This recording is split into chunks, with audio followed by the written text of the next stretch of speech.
Científicos sudafricanos aseguran que entidades multidimensionales podrían controlar la conciencia humana. La revista Scientifics a diario publicó un interesante informe sobre el descubrimiento sensacional de un equipo de científicos que trabajan en la Universidad de Ciudad del Cabo y la gestión y las interacciones en la conciencia humana por parte de entidades astrales no humanas, tal vez más precisamente, multidimensionales. Estos datos fueron confirmados por estudios sobre el aura del cuerpo humano. Los estudios se clasificaron y se han hecho intentos para aprovechar esta información y el material previamente publicado. El método Kirlian le permite tomar fotografías del aura, un campo de energía que rodea a un objeto biológico. Todo esto es ya bien conocido por la ciencia. En las imágenes de los campos producidos por un método mejorado de Kirlian es posible observar la dinámica de estos campos. Además, hay un gran número de documentos que confirman el campo dinámico en relación con el estado psicofisiológico de una persona. Los investigadores científicos de la Universidad de Ciudad del Cabo, Sudáfrica, llevan muchos años de estudio de lo paranormal, la investigación sobre la interacción y la fijación del aura. El equipo del estudio dirigido por el Dr. Ngungu Tobago, quiere hacer comprender el valor de estos campos al hombre. Los métodos de investigación desarrollados por el equipo de científicos inventó un dispositivo, el cual fue grabado por la patente de Estados Unidos de patentes, Estados Unidos 5-253-984-B1, que permitan la grabación de aura, o campo de energía, la dinámica de los objetos biológicos. Los resultados experimentales llevaron al descubrimiento que le abrirá los ojos a la comunidad mundial. Los estudios todavía no se han completado, sin embargo, la mayoría de los hallazgos se clasifican como el resultado de los estudios y sugieren una evaluación relativa de la conducta de las personas. Sin embargo, algunos de los resultados de la investigación eran imposibles de ocultar. En las primeras etapas de la investigación, para poner a prueba los métodos y el acto, se formó un grupo de muchas personas, para las cuales los resultados de los experimentos eran totalmente imposibles de ocultar. El resultado de estos estudios ha demostrado una relación directa entre la persona y las entidades astrales. Los investigadores de lo paranormal han tratado de documentar estas entidades, fantasmas, duendes y otros de los llamados seres astrales. A pesar de que algunos de estos intentos han tenido mucho éxito, la ciencia convencional todavía pone la realidad de estas imágenes en duda. Un equipo de científicos de la Universidad de Ciudad del Cabo ha confirmado que es posible a través de un dispositivo electrónico, que tiene una oportunidad real de obtener este tipo de imágenes, según lo confirmado por la patente E.U. Como resultado del método mejorado Kirlian, se puede obtener una clara definición de estos objetos astrales, también explorar sus características dinámicas, tales como la dinámica del espectro de emisión de la frecuencia, y también para estudiar su rango de operación. Como resultado, los estudios de este equipo científico han sido probados y confirman la interacción directa con estos seres astrales y el aura humana, revelando algunos de los comportamientos de las entidades astrales durante esta interacción. Se obtuvieron fotografías que permiten ver cómo la penetración de estos seres astrales multidimensionales se produce a través del aura de una persona. Para asegurar la pureza del experimento, y no despertar sospechas, las imágenes se realizaron en el laboratorio, que se ha transformado en un estudio fotográfico real, así como el estudio de diseño de reconocido prestigio. Los científicos han encontrado que estos campos astrales tienen intensidades diferentes y variables. Inicialmente, esto se atribuyó a fluctuaciones estadísticas. Sin embargo, estudios más detallados han demostrado que estas fluctuaciones se relacionan con los componentes armónicos de la señal modulada, y su análisis mostró que interactúan con las actividades de bioelectromagnética del cerebro humano y pueden influir en él. Los científicos fueron capaces de resolver las cuestiones que preocupaban, como la mencionada penetración de las entidades astrales en el aura humana y sus influencias. En las primeras etapas de la penetración no hay una sincronización de los ritmos internos con los ritmos del plano astral de las víctimas, es decir, las entidades tienen un modus operandi para acceder al aura de la víctima, cambiando los ritmos internos, o las frecuencias del aura. Después de la interacción del plano astral, la entidad entra en la víctima e influye en ella por completo. Como resultado de la investigación llevada a cabo en colaboración con los psicólogos y psicoanalistas, muestra una clara relación entre estas fluctuaciones y la reacción psicofisiológica de las personas que participaron en los experimentos. A pesar del hecho de que la mayor parte de los resultados del estudio ha sido clasificados, la información que se obtuvo en las primeras etapas de la investigación conduce a ciertas conclusiones. Entidades astrales o multidimensionales, se pueden clasificar en dos tipos. Entidad de negro y entidad pura. La diferencia entre estas dos entidades, es la intensidad de la luminiscencia, la composición espectral de la emisión y las características dinámicas. De hecho, estas personas actúan de forma diferente. La naturaleza de la entidad de negro tiene la particularidad de tratar de penetrar en el aura humana. Mientras que la entidad pura, en general, no muestra dicha actividad invasiva, busca la consiguiente relación entre el estado psicofisiológico de la persona y la actividad de la entidad negra, tratando de luchar contra ellos. Hay que decir, que las interacciones entre entidades, son bien diferentes. Por las observaciones, las entidades negras muestran una agresión injustificada y una influencia negativa en el ser humano. Los experimentos han demostrado que existe una influencia constante de dichas entidades en un gran número de personas. Una serie de pruebas médicas y psicológicas muestran que las reacciones de las personas que participan en los experimentos, en algunas situaciones creadas especialmente, nos permite estudiar la estabilidad del estado psicofisiológico. Se ha demostrado que existe una relación entre el estado psicofisiológico de una persona y la pureza de su aura, su voluntad de infiltración. Con el fin de confirmar los resultados, llevado a cabo por los estudios estadísticos de los grandes grupos de personas, compuesto por representantes de las distintas categorías, que van desde los prisioneros detenidos en las cárceles, a los empresarios y políticos, se reunieron para discutir varios temas. Para asegurar la pureza del experimento, los sujetos se encontraban en la oscuridad, y los investigadores se hacen pasar por periodistas, para tener entrevistas. Los estudios también han llevado a cabo en la cumbre de Johannesburgo en 2002. La conclusión fue sorprendente. Prácticamente todos los hombres de negocios y políticos que están en la cumbre de Johannesburgo, habían sido infectados por entidades astrales. Estos resultados tienen a los científicos sorprendidos. Ellos encontraron que el mayor número de entidades negras, en parte o en su totalidad, han penetrado en el aura de energía de los políticos y hombres de negocios, cuyo número es muchas veces mayor que el número de detenidos que han sido infectadas por entidades positivas.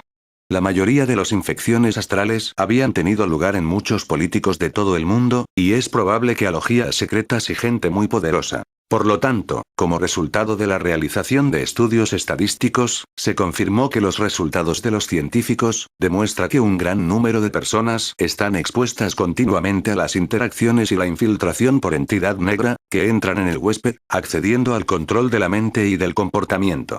Muy a menudo, estos registros o infiltraciones observadas en los políticos y hombres de negocios, se producen principalmente en el hecho de que lo semejante atrae a lo semejante, y los pensamientos y sentimientos puros, el amor al prójimo, puede ser la mejor protección contra la penetración de las entidades astrales negras.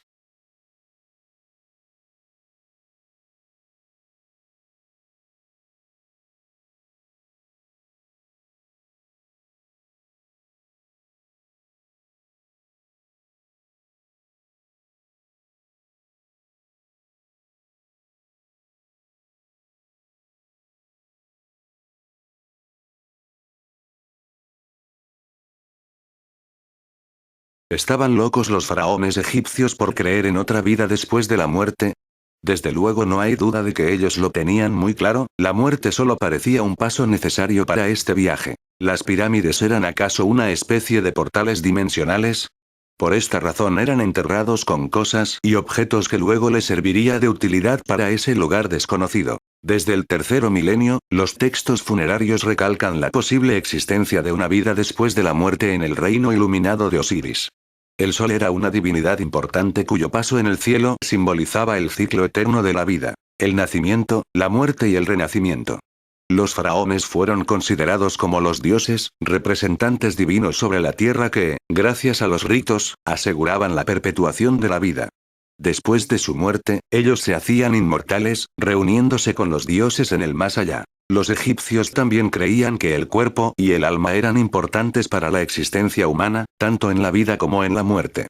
Sus usos funerarios, por ejemplo la momificación y el amortajamiento en tumbas, pretendían ayudar al difunto a encontrar su camino hacia el más allá.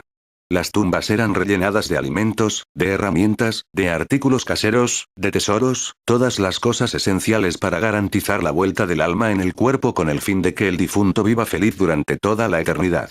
Las 12 cavidades del más allá. Cuando la noche cae sobre Egipto, el sol, engullido por Nut, la diosa del cielo, efectúa un viaje largo y nocturno. Pasa el primer pórtico guardado por serpientes y penetra bajo el horizonte. En cada una de las puertas, el sol es acogido por los muertos a quienes el halo divino despierta a la vida durante una hora.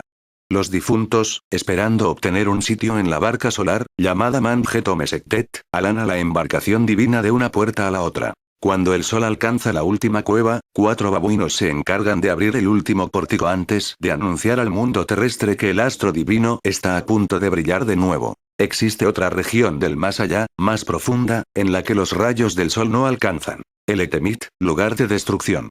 Es aquí donde las potencias destructoras aniquilan a los enemigos de los dioses. El castigo. Los difuntos que han sido condenados por el tribunal de Osiris, se exponen a una pena terrible. Confinados en lugares de castigos, son decapitados, quemados, y su corazón es arrancado por una letanía de criaturas espantosas armadas con cuchillos. Así, Suba desaparece y los difuntos quedan en un estado de no ser que los priva para siempre de una vida después de la muerte. Por la importancia que le asignaban los egipcios al alma, una vez concluido el proceso de momificación, se procedía a ejecutar ritos funerarios muy precisos. El cuerpo embalsamado se colocaba en sarcófagos encajados unos dentro de otros, y el viaje a la tumba se realizaba con un cortejo a bordo de una barca con fines fúnebres en la cual se cruzaba el Nilo para dirigirse al lugar del enterramiento, en la orilla occidental del río.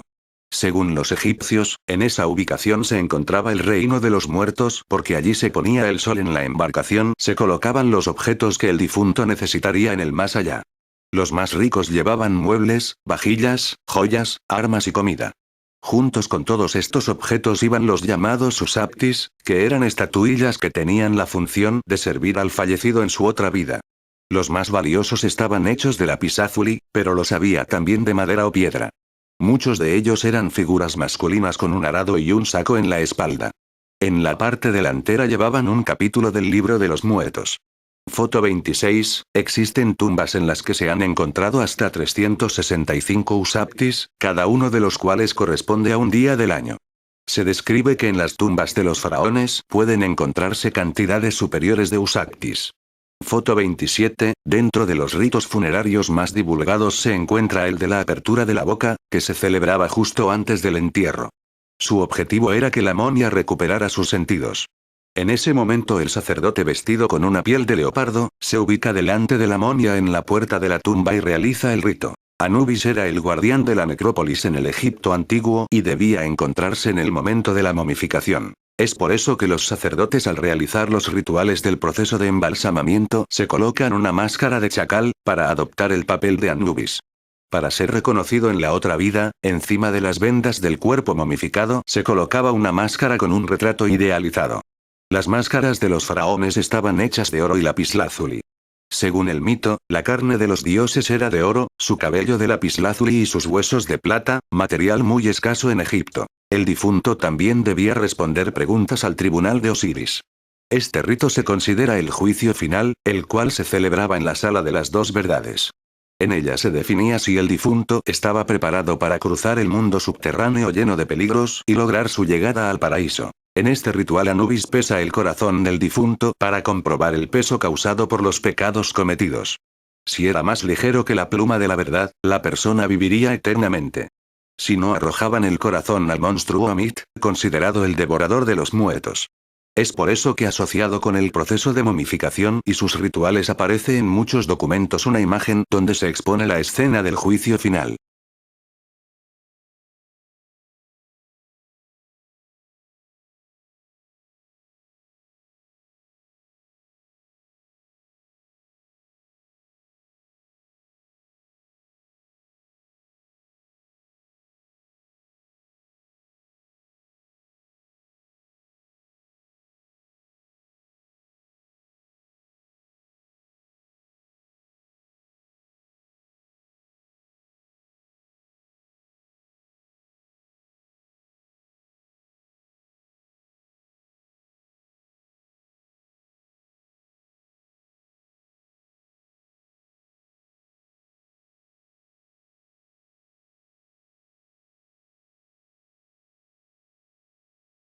Esta cabeza de perro es una de las pinturas más inquietantes del Goya avejentado y recluido en su quinta, la quinta del sordo, como la llamaban peyorativamente sus vecinos. por el tratamiento y su ubicación, pudiera incluirse perfectamente en las pinturas negras, aunque el estilo es diferente. Pero esa cabeza hundida en la arena, con la mirada lastimera hacia arriba, tiene el aire lúgubre, casi demoníaco, de esos paneles llenos de brujas y aquelarres. El estilo es ya el del Goya maduro, despreocupado por las convenciones académicas que se basan en la línea y la composición equilibrada. Esta escena, de formato marcadamente vertical, se halla completamente vacía en más de sus 2/3 partes. El tema está restringido por una diagonal, un modo poco habitual de resolver un horizonte. La separación entre el cielo y la tierra es por completo arbitraria, puesto que ambos tienen un tono amarillento desvaído, que solo la intensidad puede hacer que se diferencien, levemente. Y el tema es tan mínimo y a la vez tan impactante como esa pequeña cabeza animal.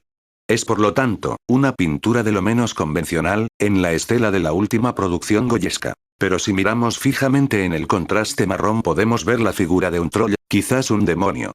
Pinturas que parecen y esconder realidades que solo se pueden ver con contrastes de colores. Goya podría estar reflejando el perro como una historia de los seres y el infierno por nuestros pecados. Un mundo mucho más real y metafísico de lo que la gente puede llegar a entender. ¿Está mirando el perro un trolls? Quizás un demonio. Como la película Arrástrame al infierno. Unos expertos ven en el lienzo un perro semi-hundido, con la mirada hacia lo alto, contemplando los pájaros que vuelan cerca del promontorio que hay al fondo. Otros, lo consideran un gesto de humanidad entre los monstruos que habitaban la quinta de Goya. Los demás, no se atreven a enfrentarse directamente a la obra y la relacionan con otras, calificando a esta como adelantada a su tiempo, abriendo camino hacia el impresionismo y el surrealismo. Cuando yo vuelvo al cuadro, no veo lo que esos expertos en arte describen. Yo veo un perro nadando frente a un acantilado, en el que unas gaviotas vuelan entre el mar y la tierra. Levanta la cabeza para poder respirar. En su cara se advierte la angustia, su temor, su esperanza, su anhelo y su esfuerzo por salvar la propia vida. Es el superviviente de un naufragio anterior, el testigo mudo de las zozobras que la mar causa a quienes la desafían arrogantemente, creyéndose capaces de dominar al mayor monstruo azul de este mundo. Pobre animal. Qué lejos percibe la playa. Le va la existencia en ese momento que el pintor lo dibuja. Le va el alma, que la da por perdida si fracasa. ¿Quién tiene el derecho supremo a interpretar un cuadro? ¿El pintor, los críticos de arte, los espectadores? Durante el proceso de creación de la obra, el único intérprete necesario es el autor, pues de él surge la coherencia imprescindible para que la obra se vaya creando a la medida de su voluntad y su deseo. Luego, cuando coinciden el atrevimiento de sacarla del estudio donde se creó y la oportunidad de exhibirla en público, comienza un nuevo proceso creativo. Esta vez se trata de un proceso colectivo, al que el autor contribuye con las explicaciones que ofrece sobre su obra y los espectadores complementan con sus apreciaciones, pues el filtro de su propia experiencia dota de significados personales a la obra acabada. ¿Y los críticos, qué hacen con la obra expuesta? Ellos evalúan el potencial del trabajo acabado, cómo el mercado del arte acogerá el nuevo producto, tanto en el momento presente como en el de las tendencias de futuro. El proceso termina creando un collage de valoraciones, intereses, apreciaciones y opiniones, que desvirtúan la obra primigenia para terminar dándole esta otra forma, desconocida por su autor. Permitirme ejercer mi derecho como espectador en este collage. Yo miro el cuadro de Goya y veo un pobre animal solitario luchando por salvar su vida. Percibo con claridad mis propias emociones de angustia ante la desesperación de este ser al que me siento unido. Yo comparto familia con una perrita con cara de payaso alegre.